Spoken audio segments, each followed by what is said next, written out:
Hello friends, मैं Anuradha Arnu miss YouTube Hindi channel में आप सभी का स्वागत करती हूं। तो दोस्तों, आज की इस वीडियो में जो है हम लोग शब्द के भेद के बारे में पढ़ेंगे। जैसे कि पिछली वीडियो में हम लोगों ने जो है रूढ़ शब्द, यौगिक शब्द और जो है योग रूढ़ शब्द देखा था। आज की इस वीडियो में जो है हम लोग सार्थक, निरर्थक, अभिधा, व्यंजना, लक्षणा, इन सब के बारे में हम लोग पढ़ेंगे। तो चलिए स्टार्ट करते हैं। और सबसे पहले यहाँ पर जो है अगर हम बात करें कि अर्थ के आधार पर शब्द कितने प्रकार का होता है, तो अर्थ के आधार पर जो है शब्द 3 प्रकार के होते हैं। इसे जो है शब्द शक्ति के नाम से भी जाना जाता है। यानी कि अगर पूछेगा कि शब्द शक्ति के कितने प्रकार होते हैं, तो शब्द शक्ति के 3 प्रकार होते हैं। कौन कौन से होते हैं? तो पहला होता है अभिधा, दूसरा होता है लक्षणा और तीसरा है व्यंजना। यहाँ पर जो है इनकी कोई भी हम लोग परिभाषा, कोई भी नियम नहीं याद करेंगे। बिल्कुल ट्रिक के माध्यम से यहाँ पर हम लोग देखेंगे कि अभिधा क्या है, लक्षणा क्या है, व्यंजना क्या है। केवल उदाहरण के माध्यम से जो है हम लोग बिल्कुल समझ जाएंगे। तो देखिए, सबसे पहले अगर हम बात करें अभिधा की कि अभिधा क्या होता है, तो अभिधा का एक लंबा सा जो है परिभाषा होता है। परिभाषा हमें बिल्कुल नहीं याद करना है, बस इतना समझिए कि अभिधा जो है वो शब्द होते हैं जिनका अर्थ हम बिल्कुल आसानी से, बहुत ही ईजिली समझ लेते हैं। उसे जो है अभिधा या फिर जो है वाचक शब्द भी इसे कहा जाता है, या फिर इसे वाच्यार्थ भी कहा जाता है। चलिए उदाहरण हम लिखते हैं। जैसे मान लीजिए अगर हम यहाँ लिखें घर, स्कूल, सड़क, नगर, कार, इस तरीके से बहुत सारे शब्द होते हैं। मान लीजिए हमने यहाँ पर लिखा एक वाक्य। इसी के आधार पर अगर हम लिखें राम स्कूल जाता है, तो देखिए अगर एक बच्चे से भी पूछा जाए कि स्कूल क्या होता है, तो वो बता देगा कि स्कूल क्या होता है। यानी कि बहुत ही आसानी से उसका अर्थ जो है समझ में आ जाएगा।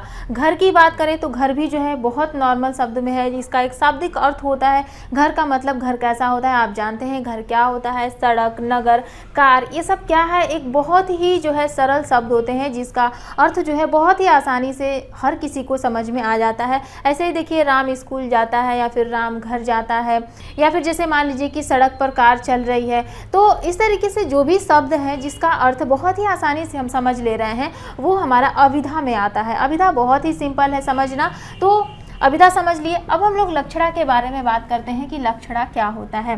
तो देखिए लक्षणा का कोई भी शाब्दिक अर्थ नहीं होता है। यानी कि ऐसे शब्द जिनका अर्थ हम बहुत ही आसानी से, यानी कि आसानी से नहीं समझ सकते हैं, थोड़ा सा हमें टिपिकल लगता है, थोड़ा सा कठिन लगता है, उसे लक्षणा कहते हैं। यानी कि जहाँ पर अभिधा नहीं होता है, अभिधा जैसे कोई शब्द दिया जा रहा है, वहाँ पर अगर आपको लगे कि इसमें अभिधा नहीं है, तो समझिए कि वो लक्षणा में आ सकता है। व्यंजना क्या होता है? व्यंजना थोड़ा सा इससे भी कठिन होता है, उसको अभी हम लोग आगे बात करेंगे। तो लक्षणा का कोई भी शाब्दिक अर्थ नहीं होता है, इसे आसानी से समझा नहीं जा सकता है। मान लीजिए अगर हम यहाँ पर एक उदाहरण लिखते हैं,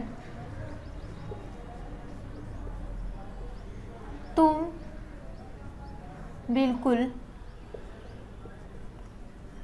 गधे हो। मान लीजिए आपसे किसी ने कहा कि तुम बिल्कुल गधे हो। देखिए गधा क्या है? एक जानवर है। अब ऐसा तो है नहीं कि तुम जो है गधा एक जानवर हो, यानी कि तुम एक जानवर हो, ये तो हो ही नहीं सकता। यहाँ पर ये बताया जा रहा है गधे हो, इसका मतलब ये कि तुम बहुत मूर्ख हो। यानी कि यहाँ पर गधे की जो विशेषता है, गधे का जो लक्षण है, उस लक्षण से जो है तुलना की जा रही है किसकी? तुम्हारी। यानी कि तुम बिल्कुल गधे हो, यानी कि तुम बहुत मूर्ख हो, गधे के जैसे मूर्ख हो। तो यहाँ पर गधे का सीधा अर्थ नहीं निकल रहा है, यहाँ पर इसके लाक्षणिक से, यानी कि इसके लक्षण से जो है अर्थ निकाला जा रहा है। तो ये जो है लाक्षणिक में, यानी कि लक्षणा में आ जाएगा। ऐसे ही मान लीजिए कि अगर हम कहें शिवाजी महाराज शेर है। देखिए अब इसका क्या मतलब कि शिवाजी महाराज शेर हैं। शेर तो एक जानवर है, तो क्या शिवाजी महाराज जो है एक शेर हो जाएंगे? नहीं। यहाँ पर भी जो है शेर की क्या विशेषता है, क्या गुण है, उसके गुण के आधार पर जो है शिवाजी को बताया जा रहा है। यानी कि शेर जो है एक बिल्कुल बलवान एक जानवर होता है, बिल्कुल खूंखार जानवर होता है जिससे सभी लोग डरते हैं। यानी कि कहने का मतलब कि शेर की क्या विशेषता है, शेर की जो भी गुण है उस गुण को जो है शिवाजी महाराज के लिए इस्तेमाल हो रहा है। तो शिवाजी महाराज शेर हैं, यानी कि शेर की तरह जो है ये बिल्कुल बलवान है। तो यहाँ पर जो है शेर का शेर अर्थ, सीधा शेर अर्थ ना निकाल करके इसके गुण, इसके लक्षण के बारे में बताया जा रहा है, इसके लक्षण की जो है विशेषता बताई जा रही है। तो इसलिए यहाँ पर भी जो है हमारा लाक्षणिक हो जाएगा, यानी कि लक्षणा हो जाएगा। तो इस प्रकार से जितने भी शब्द बनते हैं, जितने भी वाक्य बनते हैं, वो जो है लक्षणा में आते हैं। जैसे मान लीजिए कि अगर किसी को किसी ने कहा कि तुम बिल्कुल बंदर हो, तो बंदर हो का मतलब बंदर हो, बंदर जानवर नहीं हो, बंदर का क्या गुण है उस गुण के बारे में बताया जा रहा है कि बंदर का गुण जो है बिल्कुल उसके जैसे तुम हो। क्लियर? लाक्षणिक भी समझ में आ गया, यानी कि लक्षणा।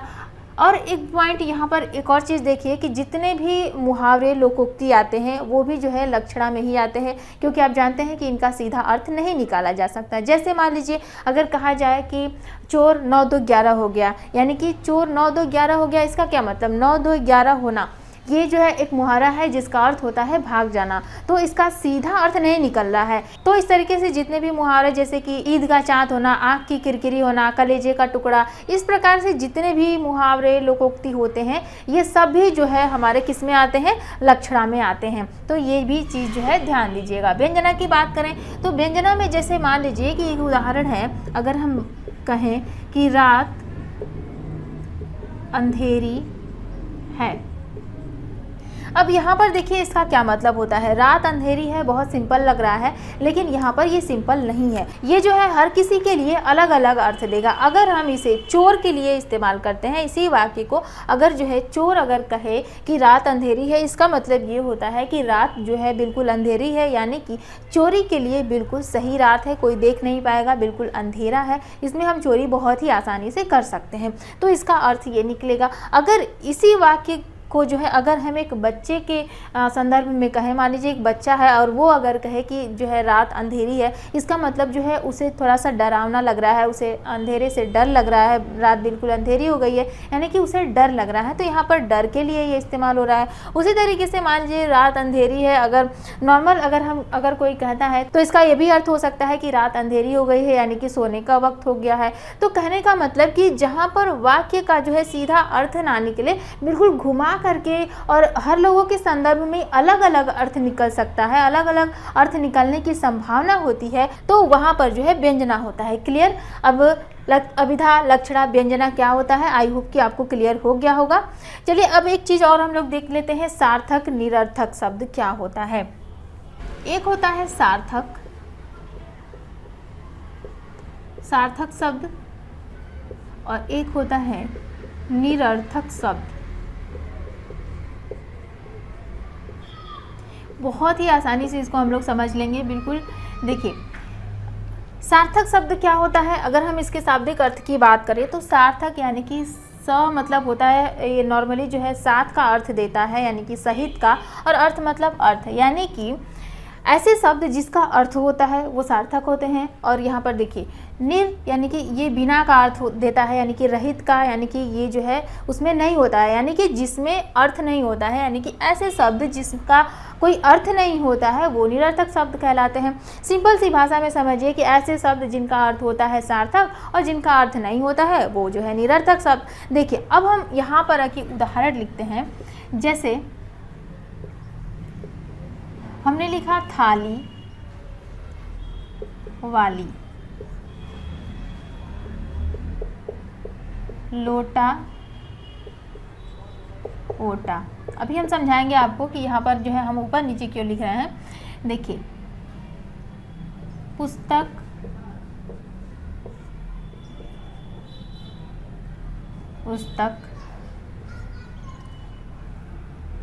मेज, वेज,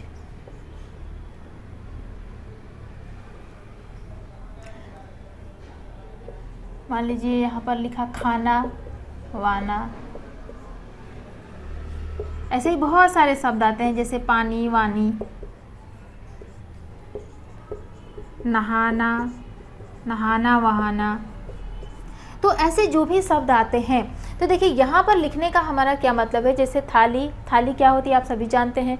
लोटा, इसका भी कुछ ना कुछ अर्थ होता है। पुस्तक, मेज, खाना, पानी, नहाना, ये सब जो है एक सार्थक शब्द है, यानी कि इसका कुछ न कुछ अर्थ होता है। लेकिन अगर जो है थाली को वाली कह दें, आपने बहुत बार सुना होगा, यूज़ भी किया होगा ये शब्द। जैसे मान लीजिए कि आपको खाना मांगना है या फिर खाना कहना है तो खाना वाना लाओ, या फिर पानी वानी लाओ, लोटा वटा, थाली वाली, नहाना वहाना।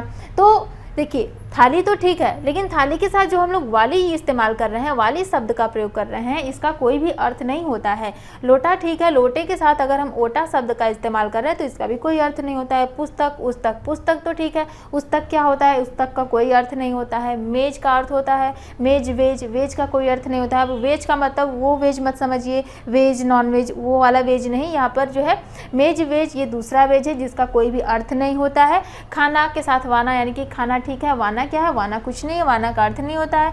पानी वानी, नहाना वहाना। तो देखिए ये जो शब्द लिखे हैं हमने, ये जो है हमारा क्या हो जाएगा, सार्थक शब्द। और इसके साथ जो हम लोग ये शब्द प्रयोग कर रहे हैं, ये जो हम लोग बोल रहे हैं जिसका कोई अर्थ नहीं है, ये हो जाएगा हमारा क्या, निरर्थक। तो समझ गए होंगे कि सार्थक क्या होता है, निरर्थक क्या होता है। बहुत ही सिंपल है, बहुत आसान है इसे समझना, सार्थक और निरर्थक। तो आई होप कि आपको आज की वीडियो पसंद आई होगी। वीडियो पसंद आया तो वीडियो को लाइक कीजिए और ज़्यादा से ज़्यादा वीडियो को शेयर भी कीजिए। और चैनल अगर आपको पसंद आया तो चैनल को भी सब्सक्राइब कर लीजिए, क्योंकि फ्रेंड्स इस चैनल पे जो है पूरा हिंदी ग्रामर आपको तैयार कराया जाएगा। अगर आप लेखपाल की तैयारी कर रहे हैं, सुपर टेट देना है, यूपी टेट देना है, तो उसके सिलेबस के अकॉर्डिंग जो है सारी की सारी चीज़ें आपको कवर कराई जाएगी। तो चैनल को भी सब्सक्राइब कर लीजिए। तो आज के लिए बस इतना ही, मिलता है नेक्स्ट वीडियो में। Thanks for watching.